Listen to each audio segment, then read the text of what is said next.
Hey y'all, Father Jim Haney from St. Paul's in the Plains and Texas Tech Canterbury.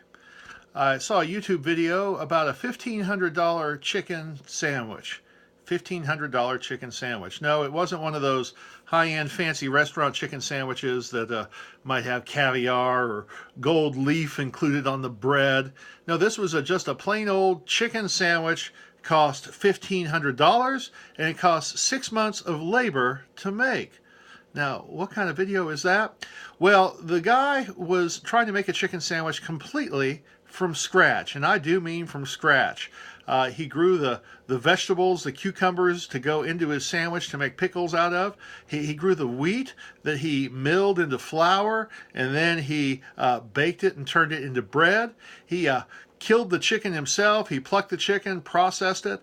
He made the salt to put on the sandwich and to pickle his cucumbers from seawater. And he milked a cow and made his own cheese to go on to the sandwich. And after all that time, after all that money, 6 months of work, $1,500, he sat down to eat his chicken sandwich, and he was disappointed to find out it was just an ordinary chicken sandwich. All that work, all that money, and it was just average. And if you look at the video, the guy cheated a little bit. He bought the chicken. He didn't even raise the chicken from an egg. He also rented the dairy cow. He didn't raise the cow himself. He also flew down to the coast to get the salt to make seawater. That's where some of the expense came in. He didn't build the plane. He didn't walk himself. He didn't drive a car, build a car to drive in. So if he'd done some of those things, it would have cost even more time, even more work just to make a chicken sandwich. We forget about it, but we live in a very complex society. We live in a market economy, and we forget how much our labor helps other people in our society. We have exchange of goods and services, and we take it for granted. We don't even think about it. But without that, something as simple as a chicken sandwich might cost $1,500 and 6 months of labor to make. We might romanticize and think about the good old days when folks grew their own food and made their own clothes. And yeah, the good old days might have been good in some ways, but they were tough.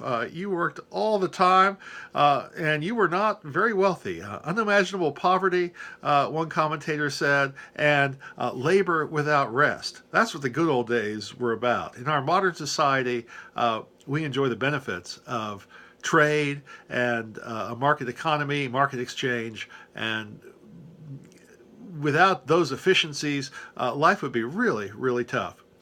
Yesterday we celebrated Labor Day, which I know means for a lot of folks family trips or picnics, but it also is a celebration of our labor.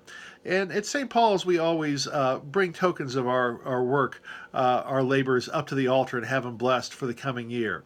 And I would invite you to think about your labor as an offering to the community and as an offering to God for the year. What you do matters. The things that you do in our community help other people in the community, and they in turn help you. That $1,500 chicken sandwich is a wonderful reminder of how we benefit from each other's work and in a very complex and interconnected society. So give thanks to God for the ability to do work in the world, and give thanks to God for the labors of others in our society that benefit you. God bless, and have a great week.